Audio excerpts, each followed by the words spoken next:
Kalau sana ruang mana? Ruang tenang juga. Tenang juga. Tenang. Jadi bagi teman-teman tugas satu dulu. Iya.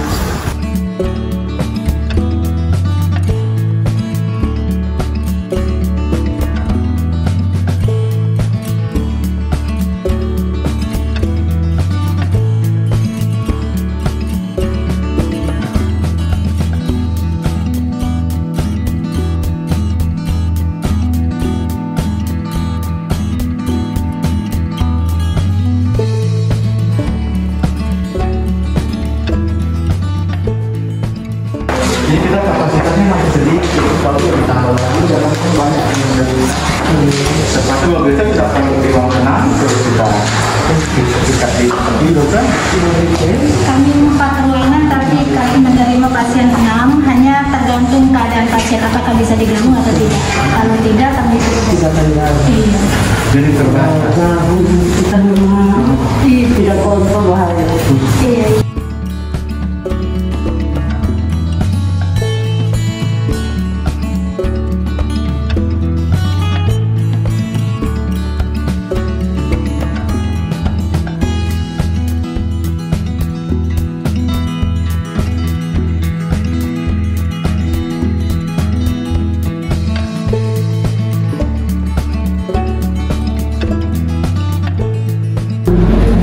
Dokter, pegawai maupun para medis. Hari ini saya berkunjung ke sini itu merupakan tugas dari Badan Kepegawaian Daerah Provinsi. Jadi salah satu tugas kami yang pertama itu tentang disiplin, yang kedua tentang kinerja, berkaitan dengan kinerja. Dan kami di BKD sendiri khusus untuk disiplin itu sudah absen online. Di sini semoga sudah sebentar saya dengar penjelasan dari dokter atau Kasubag PU bagaimana disiplin di sini, dan di sini pasti sih. Yang kedua tentang kinerja, pasti Bapak Ibu sebagai fungsional ataupun pegawai kontrak dan pegawai tata usaha punya sasaran kinerja pegawai. Dan itu sebagai seorang pegawai ASN maupun tenaga kontrak ataupun sebutan lainnya di awal tahun harus punya. Jadi itu pedoman untuk kita bekerja ke depan.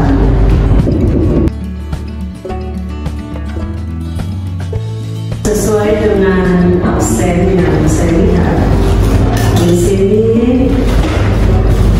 pegawainya yang PNS 28, yang tenaga kontrak sebentar nanti saya lihat absen hadirnya dan namanya, karena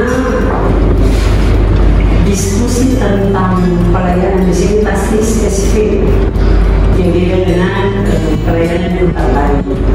Karena perlakuan terhadap orang yang khusus kita harus melakukan khusus. Tadi Pak Dokter bilang di sini jangan dibilang rumah sakit jiwa, harus rumah sakit khusus, benar. Kalau saya sepakat, karena begitu orang di sakit jiwa kadang-kadang dia tidak mau sebut di sakit jiwa. Orang pasti sudah terindikasi bahwa dia gangguan jiwa, dikasih obat jiwa pun kalau masih sadar pasti dia protes. Kenapa saya dikasih kayak gini? Penanganan seperti itu Pak Dokter lebih paham dan Pak Dokter spesialisnya yang paham benar kejiwaan. Dalam diskusi kecil tadi saya tanya ke dokter, ini orang yang masuk ke sini gangguan ini penyebabnya apa? Pak Dokter disebut beberapa. Yang saya ngeri adalah genetik. Genetik itu bawaan. Yang saya paham genetik susah berubah. Karena dia sudah bawaan di dalam gen kita. Kalau menghadapi yang genetik pasti spesifik kita penanganan. Kalau karena tekanan ekonomi, tekanan di rumah tangga, itu kita perbaiki cara berpikir dan hati. Pasti mungkin menurut saya, sebentar Bapak Ibu bisa share ke saya, itu mungkin lebih baik, lebih cepat. Tapi kalau genetik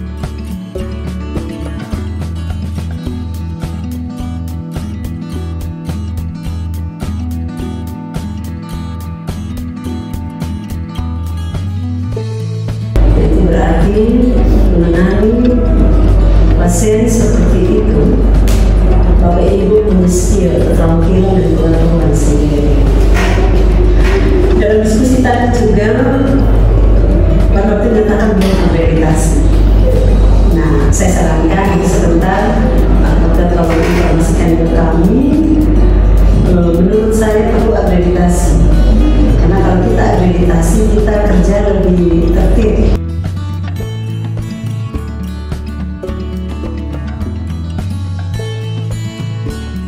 Kami di BKD sudah di audit eksternal ISO 9001/2015. Saya sendiri rasa lebih tertib. Kalau saya minta arsip surat apa, karena sudah dibuat sesuai SOP, ambilnya lebih cepat. Ya, kalau 1-2 kececer itu manusiawi, tapi lebih sering cepat. Jadi pertanggal 8 September oleh audit eksternal, kami BKD sudah diaudit, ada sedikit perbaikan, kami sedang memperbaikinya, perbaikan minor, dan ya semoga kami BKD mendapat sertifikat itu. Dan kalau akreditasi, saran saya sebaiknya kita kejar. Satu, secara akreditasi jika ada bantuan mungkin ya, secara dana APBN, pasti itu dilihat pertama yang terakreditasi. Saya sudah kerja kurang lebih 24 tahun. Memang pekerja akreditasi pertama itu sulit karena kita belum terbiasa mengisi form-form. Sebentar Bapak Ibu bisa jelaskan form-form apa yang ada di sini, apa yang belum. Dan itu mulai dirancang. Tinggal kalau umpama di rumah sakit umum sudah punya, kita minta kita penyesuaian dengan keadaan di sini supaya semuanya tertata. Jadi siapapun yang nanti datang di sini, kalau sistemnya sudah ada, tinggal kita ikut, yang datang ikut saja. Tapi kalau sistem belum ada, nah itu yang berat, terutama catatan pasien, formulir pasien. Nanti sebentar Bapak Ibu bisa sampaikan kira-kira apa yang sudah siap, apa persoalannya. Jika mungkin dalam diskusi saya bisa memberi sedikit pengalaman, saya akan sampaikan. Tapi jika tidak pun, nanti Bapak Ibu kalau belajar kepada rumah sakit umum, karena sekolah saya rumah sakit umum juga sudah diakreditasi. Kemarin diskusi tanggal turun, tiba-tiba stabil kembali. Itu karena apa? Jadi akreditasi itu kita punya kelengkapan yang harus. Jadi kerja kerasnya harus mulai dari TU dan Pak Asma TU. Karena semua itu harus dirancang di situ. Tapi yang lain bisa mempublikasi saran, saya juga bantu membuat itu. Nah, ini dari saya yang bisa saya sampaikan, dan saya secara pribadi profesional untuk Bapak Ibu yang bekerja di sini. Tidak semua orang punya panggilan, tidak semua orang punya panggilan mengurus pasien khusus, karena pasti penanganan khusus. Kita di rumah, orang dalam rumah saja error, kita sudah pusing. Apalagi segini banyak saya telepon sekarang ke saya berantem, apalagi COVID. Orang baru dengar COVID, orang sembuh. Ini COVID bisa sampai dengan kita, kami nanti gimana? Tapi kadang-kadang orang sudah tidak mau keluar rumah, ada acara sudah tidak mau pergi lagi, ada sudah protokol kesehatan. Nah, itu berarti Bapak Ibu tahu penanganannya, tahu pencegahannya, dan bisa menolong orang terutama perawat, dokter, terutama yang di paling depan terhadap langsung. Nah, ini dari saya mungkin Pak Dokter, Bapak Ibu punya pendapat atau laporan tentang tempat ini, bisa kita share bersama. Dari saya itu saja.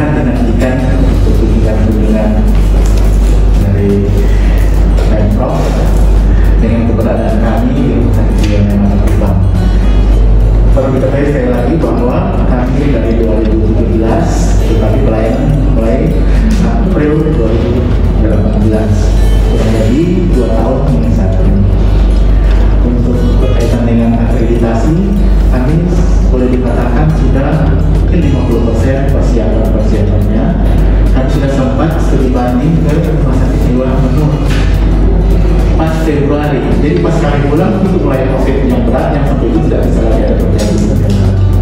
Jadi sempat kami ke rumah sakit jiwa Menur untuk uji banding akreditasi, dan untuk yang sekarang kami hanya tempat Pokja. Jadi padahal menjadi apa? Sudah ada panitianya, kebetulan yang habisnya ada beberapa. Semua sampai saat ini tetap berproses. Memang perlu sempat evaluasi yang terakhirnya sudah sampai di mana. Kami sudah ada sekretariatnya, sehingga kami berharap kalau tahun depan tidak ada halangan dan dari KAS juga bisa mengizinkan, tapi rencananya tahun depan. Karena tahun itu kami siap, tetapi dari KAS sendiri yang belum siap. Dan cerita tertulis buat kami semua satu. Kalau pelayanan sudah berjalan dengan baik, pelayanan umum, kami juga melayani pasien umum. Selain pasien jiwa, kami juga melayani pasien umum yang kebetulan mungkin dekat-dekat di sini ada banyak juga kadang-kadang untuk terlalu dan kadang-kadang di sini juga. Kemudian kalau akhir ini kami juga sudah ada pelayanan rehab psikososial. Kebetulan ada di Lima, dan dia mudah-mudahan kita bisa kembangkan juga. Kunjungan ke rumah pasien ada beberapa yang sudah jalan. Pertama kepada mereka yang putus obat, sehingga di KIG mereka saya mereka tetap terkelompok. Jadi seperti itu. Itu dari kami. Kalau tentang disiplin, mungkin dari Pak Subakti itu bisa menyampaikan.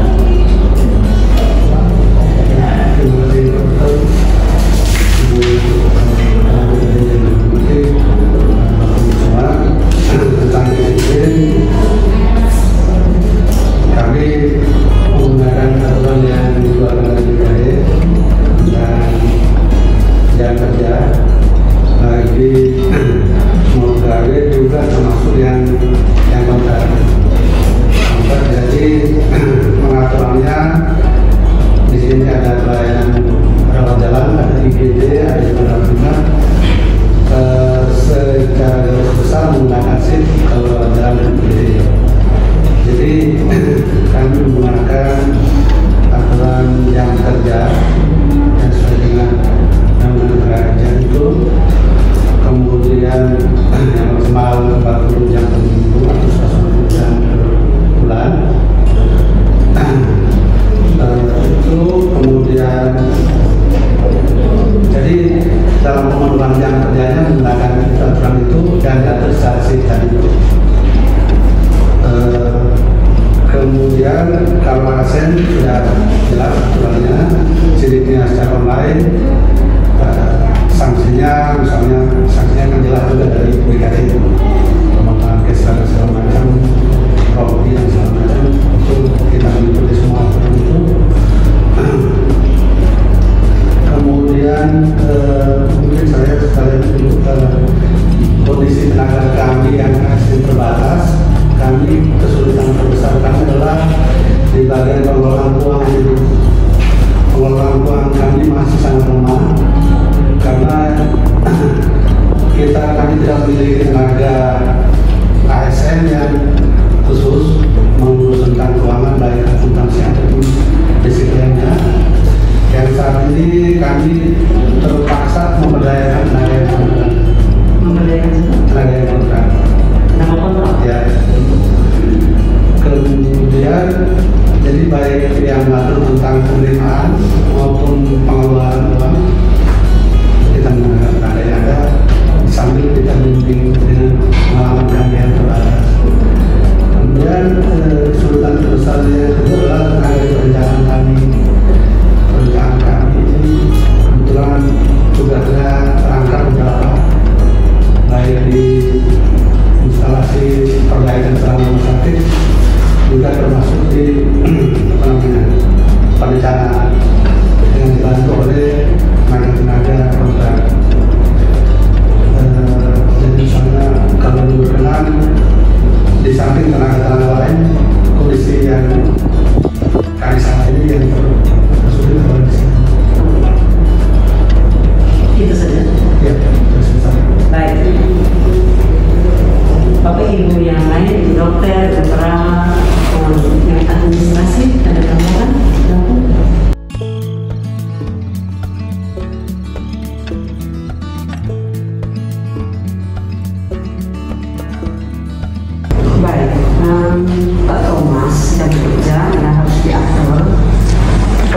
keuangan dan perencanaan nanti saya lihat. Semoga bisa dapat ASN yang bisa membantu keuangan dan perencanaan. Terima kasih. Memang kalau saya turun ke semua perangkat daerah, semua mengeluhnya kurang pegawai. Kalau saya pribadi sebenarnya bukan pegawai. Tidak banyak pegawai yang mau bekerja serius. Contoh, ketika COVID, 50%, 30%, mereka dia jalan. Saya bilang para kadin, kesimpulan saya sementara, 50% kantor ini jalan. Sehingga ternyata COVID ini membuat saya juga belajar satu hal, bahwa banyak pegawai juga tidak menjamin. Buktinya periode kenaikan pangkat akhir kami berjalan. Nah, kenaikan pangkat setiap periode itu untuk provinsi 1000 lebih, 1100 sampai 1200.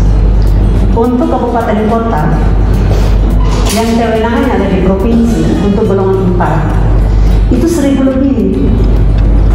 Jadi setiap kenaikan pangkat itu ada 2000 sekitar 2.400, 2.500. Dan saat COVID berjalan, pertanyaan saya ke teman-teman di BKD, ini kita 50% loh jalan. Jadi teman-teman jangan pernah mengeluh kurang pegawai. Tapi kalau terhadap Pak Thomas ini memang pengecualian, karena kalau memang satu instansi baru, minimal kita punya 1-2 yang paham dulu. Sehingga dalam penganggaran, contoh saya lihat ini tidak ada koridor. Tadi saya lihat kok tidak ada koridor. Lalu kalau hujan, Bapak Ibu dokter, Bapak Ibu perawat, tapi kalau hujannya deras, jam makan pas hujannya deras 2 jam, berarti pasien tunggunya 2 jam. Kan begitu. Kesimpulan saya sementara, saya bilang ada diskusi kecil yang padahal baru sedang dianggarkan. Semoga ya supaya bisa minimal Bapak Ibu juga kerja dalam keadaan nyaman. Kita nyaman dulu. Saya bilang teman-teman di BKD, buatlah kantor ini senyaman mungkin sehingga Bapak Ibu merasa di rumah Bapak Ibu. Jadi bekerja tidak ada beban.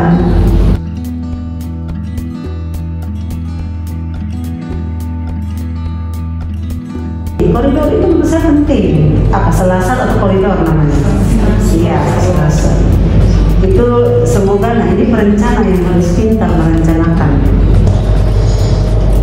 Kita kerja harus hati dulu. Perencanaan, makanya Pak Kabupaten perencanaan itu penting, karena orang yang bekerja di perencanaan, barang ini belum terjadi, dia harus bisa menghayal. Itu orang perencanaan harus begitu.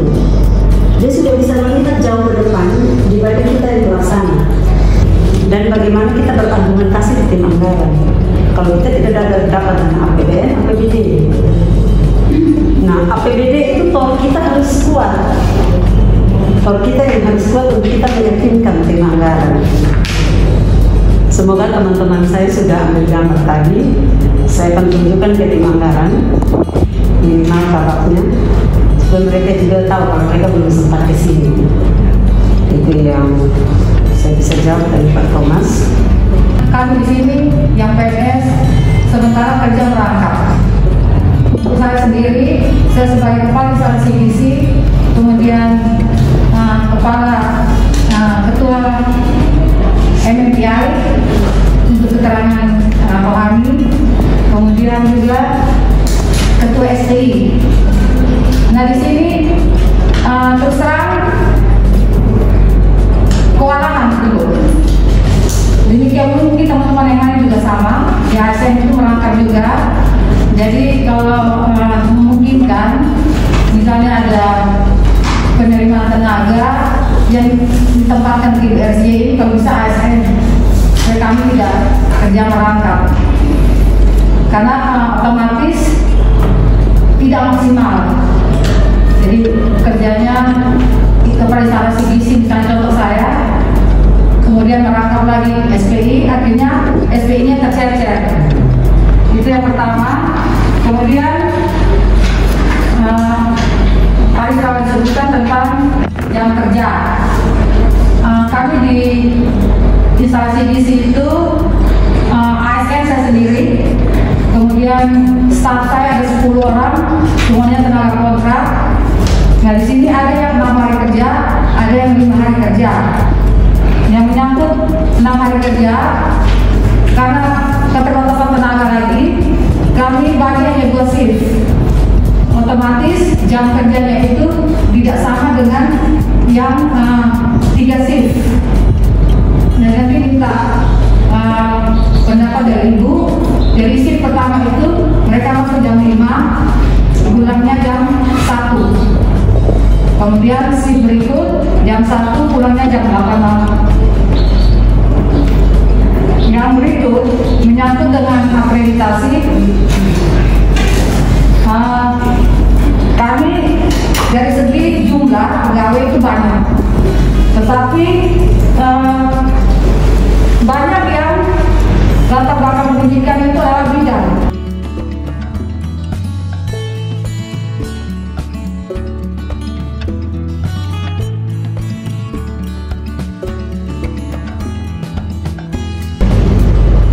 Ibu RC menyangkut gizi memang merangkap itu bentuk pengorbanan, dan biasa satu instansi yang baru, organisasi yang baru pasti seperti itu.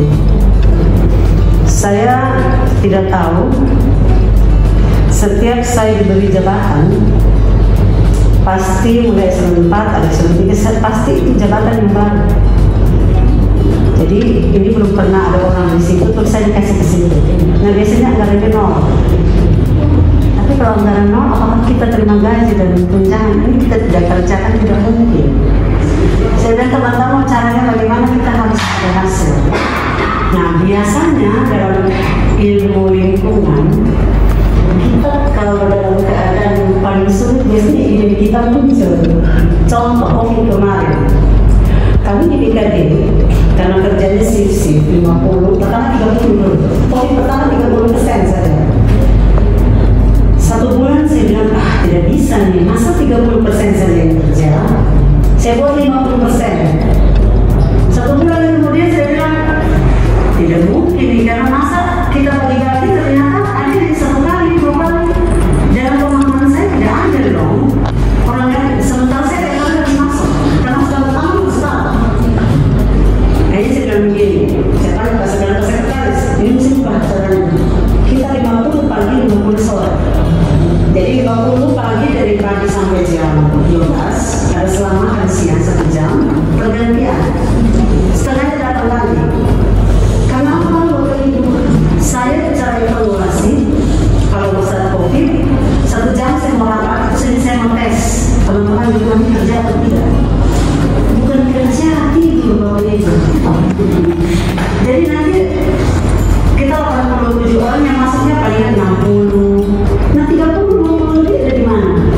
Jangan sampai ada pembasian di pantai. Jadi saya tesnya gitu. Orang-orang di BKD tidak rasa, tapi saya cara melihat ini. Ayo kita rapat evaluasi virtual. Saya mau sampai masuk. Itu paling di angka 60. Nah 28 ada di mana? Nah apa yang dikeluhkan oleh Bapak Ibu? Bukan BKD tidak rasakan sama dengan Bapak Ibu, sama. Namanya masih manusia. Ada orang yang karakternya tidak kuat, dia mental enak. Lihat orang lain bisa duduk santai-santai, kita juga. Tapi orang yang karakternya kuat, yang lain mau kerja, tidak kerja, dia akan selesaikan pekerjaan dan bahkan dikorbankan pekerjaan untuk orang lain. Tapi memang seperti itu berat. Jangan sampai ibu urus yang ini, pasti makan terlambat ke sore.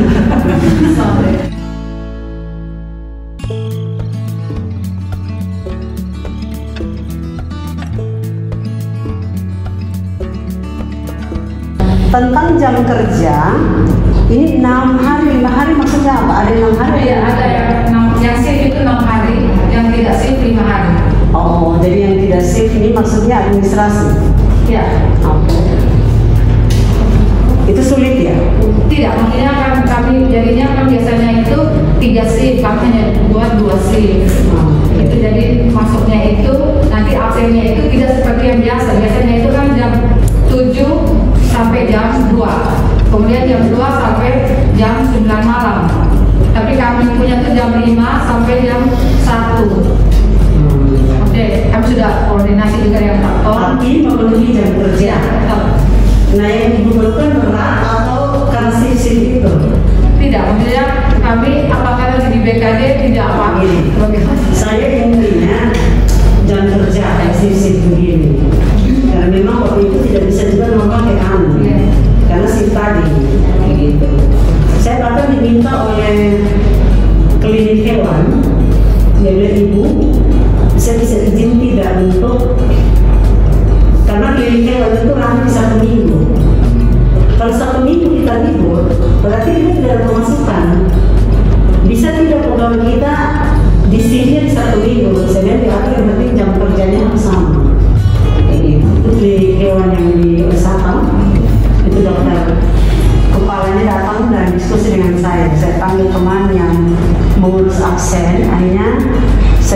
tolong buat aturannya dan kita dikasih. Sehingga kan jam kerja ini yang penting dia memenuhi jam dulu. Oh, saya pikir ada persoalan, padahal hanya untuk siri-siri itu. Oke, Ibu.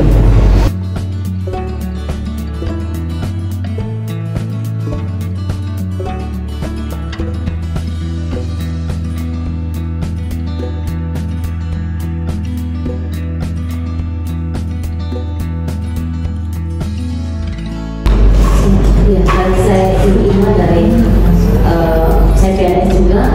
Saya juga sama seperti tadi Bu Elsa bahwa saya perawat dan saya untuk sementara dikasih tugas sebagai kepala IGD.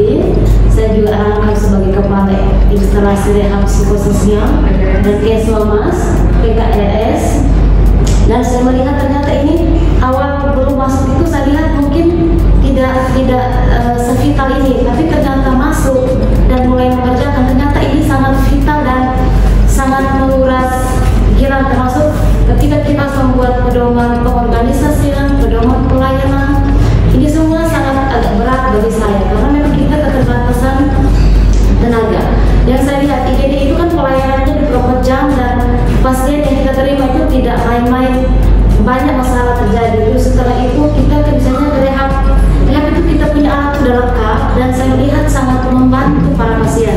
Seperti alat musik itu kita punya alat sudah lengkap, terus tata boganya, pertanyaannya sudah punya. Nah, yang kami masih kurang itu adalah tenaga vokasional. Tenaga vokasional karena di rehab itu kita butuh tenaga vokasional untuk membantu para pasien bekerja.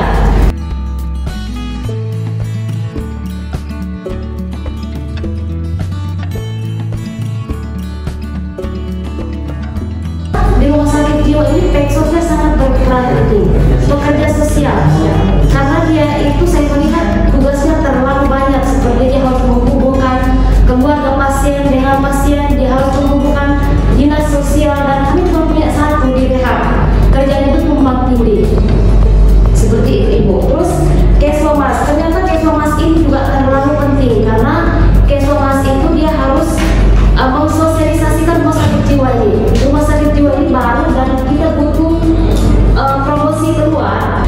Dan kembali ke tadi untuk akreditasi, saya juga sebagai pengujahan pasien dan keluarga termasuk dalam 4 pokja itu, 4 pokja yang akan dinilai. Dan ini memang kembali lagi kepada ketenagaan di sini.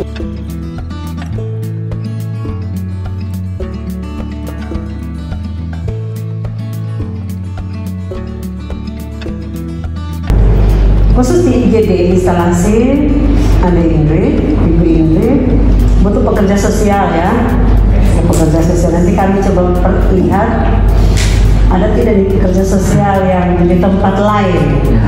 Maksudnya jangan bukan di sosial yang panti jompo, itu kan mereka juga butuh.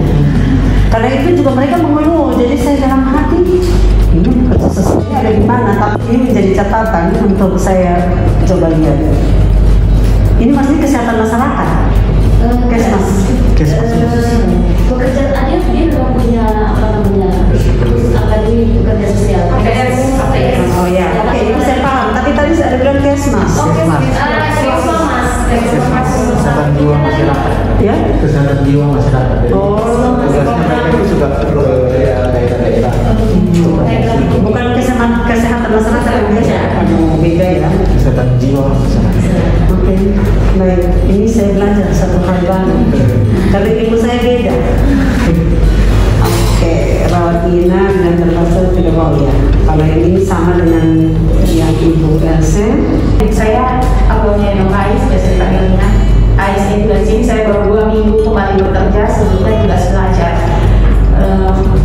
Yang pertama itu tentang saya ditugaskan di instansi ordinat, jadi saya baru mendapat ketenagaan dan memang kalau soal tenaga saya yang disediakan cukup dan pas. Jadi kalau ada yang satu sakit kita pincang gitu. Dan sehingga shiftnya diatur 2, tapi misalnya satu shift itu 2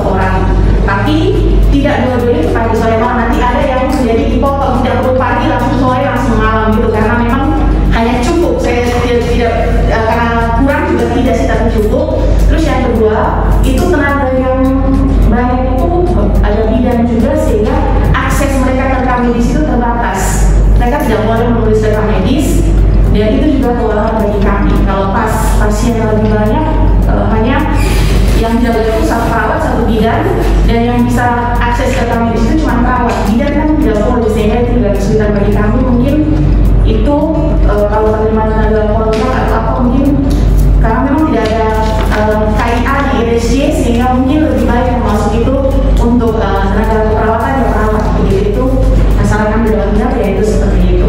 Itu saja untuk sementara, lebih ke jenis ketenagaannya. Terima kasih Ibu Aponia. Nah, memang memimpin itu seni.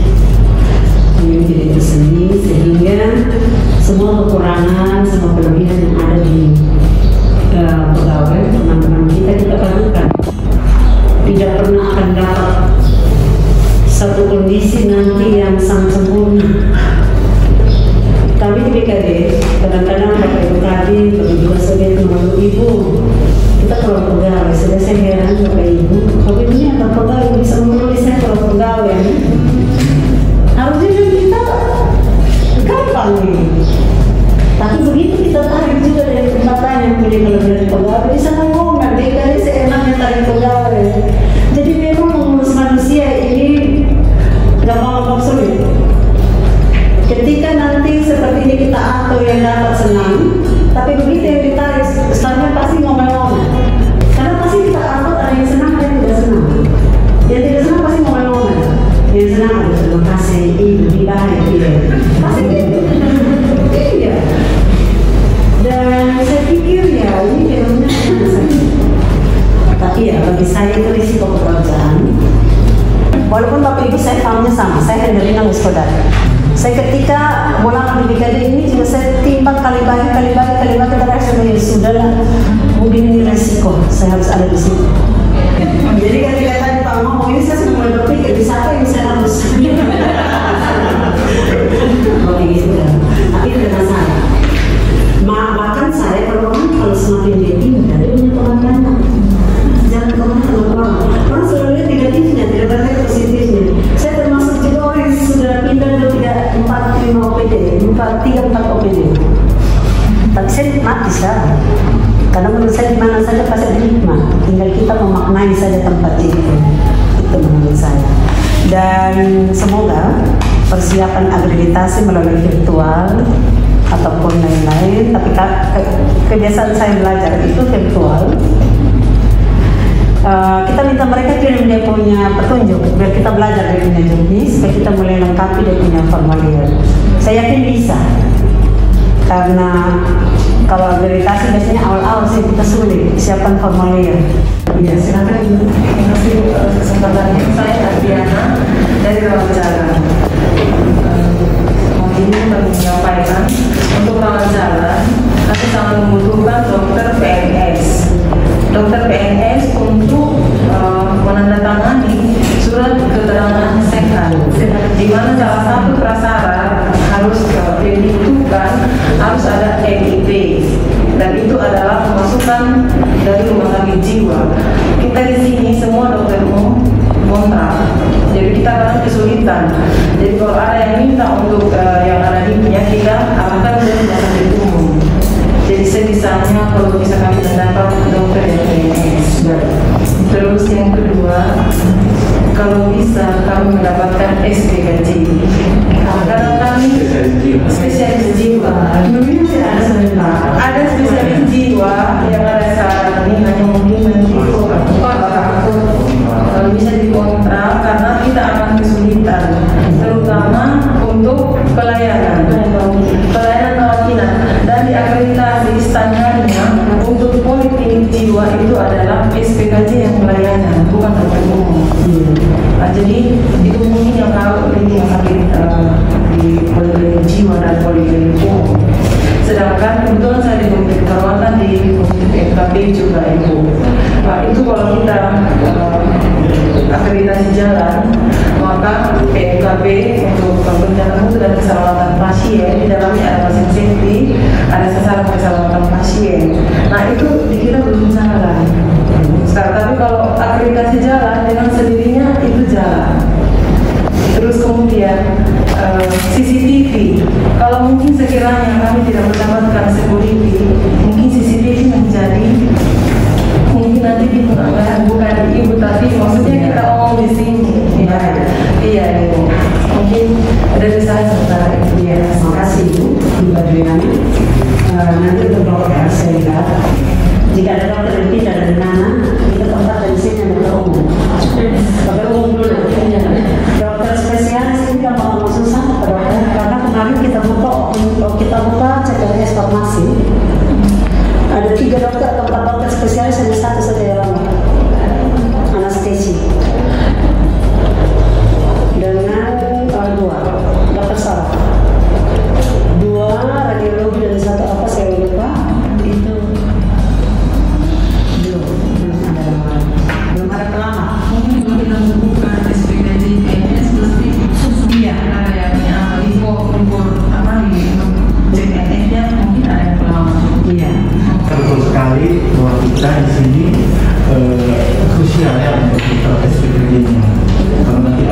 keseimbangan susah, jadi ada nilainya.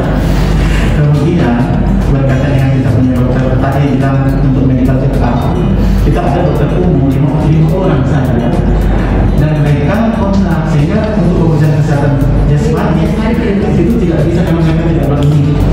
Akhirnya terpaksa kirim ke RS dulu, kan saya ya sebenarnya. Tapi kalau ada kalau saya PNS, nanti saya SPKJ juga dan fisikal, jadi nanti saya juga. Dan mungkin dari mereka juga yang berterima 5 orang ini itu bisa dengar dari mereka itu kesulitan juga untuk shiftnya, karena 5 orang itu sama seperti tadi di ruangan rawat inap cukup sah, tapi satu sakit pasti pincang. Jadi dia mereka hadapi sekarang di dokter umum semua kontak itu satu jadi masalah karena kontak semua, dan mereka hanya 5 sebenarnya 6 ya, tapi satu sudah sekolah dan nanti ada 2 yang sekolah ini pasti akan berkurang. Itu yang tadi saya bilang, namanya organisasi baru, pasti ada sedikit pengorbanan yang harus diberikan. Nah ini jadi catatan ya, nanti saya diskusi dengan Pak Kadis, bagaimana caranya kita perlahan-lahan benahi. Untuk langsung balik telapak tangan sulit, tapi perlahan-lahan kita benahi. Ya, betul ya? Ya.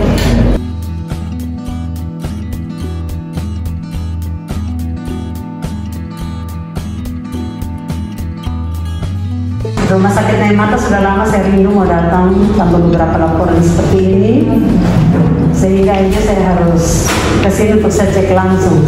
Saya bilang Pak Dokter, sekarang jadi kepala ini tuntutan administrasinya tinggi. Contoh kemarin ada indeks inovasi. Kalau rumah sakit jiwa punya inovasi, itu juga usul. Pak Dokter, kita buat, jadi dia itu intinya inovasi yang Bapak Ibu buat itu ada diadministrasikan saja. Jadi ada SK-nya, ada dokumen fotonya, ada dokumen videonya. Memang di landing itu Bapak Ibu kalau itu sudah kerjasama dengan media massa salah satu. Jadi Bapak Ibu punya inovasi, media massa sudah liput. Jadi kalau Bapak Ibu diliput oleh media massa, tolong di-clipping. Jangan dibuang orangnya, di-clipping, ditempel. Mungkin di tata usaha Pak Kasubag TU di-clipping. Jadi ketika kita butuh, satu saat itu menjadi referensi kita. Gitu ya. Nanti Pak Kasubag TU bisa ke Bapeda untuk minta saran. Jadi inovasi ada 2. Kalau yang untuk indeks inovasi Bapeda yang ada oleh Kementerian Dalam Negeri. Untuk lomba inovasi Kementerian KLB. Kementerian KLB itu di biro organisasi. Minta saja 2-2, kita coba.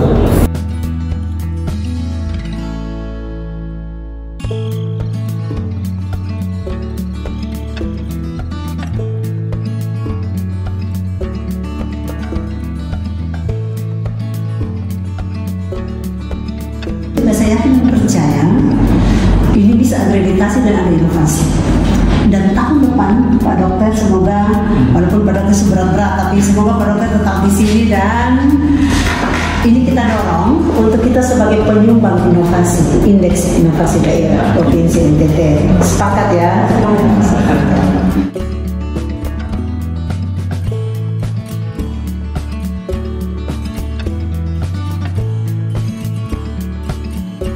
Ini di akhir pengalaman cerita ini, saya maksudnya mengajak kerja tim itu penting. Tim itu sangat penting. Tidak mungkin ada satu orang yang bisa bekerja di satu organisasi sendiri. Tidak ada super Bapak Ibu. Yang super itu tim. Jadi Pak Dokter tidak bisa bekerja sendiri kalau Bapak Ibu tidak dukung. Sama juga Bapak Ibu tidak bisa kerja sendiri kalau tidak ada teman-teman yang mendukung. Terbukti dengan tadi Bapak Ibu bilang toh ini kurang, itu kurang. Dari saya itu saja, saya mengucapkan terima kasih atas penerimaan hari ini. Biasanya kita yang tempat-tempat jauh begini jarang dikunjungi kan, jadi makanya saya datang. Saya jarang gimana, tiba-tiba saya yang lewat sini, teman-teman tidak tahu nih kita tahu. Pokoknya saya kalau malam saya pikir besok kerjaan saya kebetulan karena pantat sudah hampir selesai, sudah ada yang masuk surat pemilihan turun. Saya lihat besok, saya bilang teman, bagus nih besok sini kita jalan. Dia tidak tahu, dia mau lain rumah sakit jiwa. Gitu ya. Dan saya secara pribadi mengucapkan terima kasih sudah dikasih Bapak Ibu dokter, orang medis, dan semua yang di sini. Dan kepuasan tertinggi menurut saya untuk seorang manusia adalah ketika kita melihat orang lain senang. Jadi ketika Bapak Ibu merawat orang, apalagi gangguan kayak gini, pulang dengan tenang, pasti punya kebahagiaan tersendiri. Dan itu saya yakin benar Bapak Ibu pasti lebih rasa. Dan jika ada juga yang belum sembuh, pasti Bapak Ibu ditekan batin. Kenapa? Tadi saya kaget 2 tahun gila. Saya 2 tahun kayak gitu. Tapi itu menjadi pergumulan Bapak Ibu. Dan memang pasti ada suka ada duka. Tapi saya yakin dan percaya semua rasa duka yang Bapak Ibu rasakan tertentu dari rasa suka karena ketika mereka balik dari sini semua dengan sehat. Ini saja bisa saya sampaikan. Terima kasih. Selamat pagi. Saya pamit ya.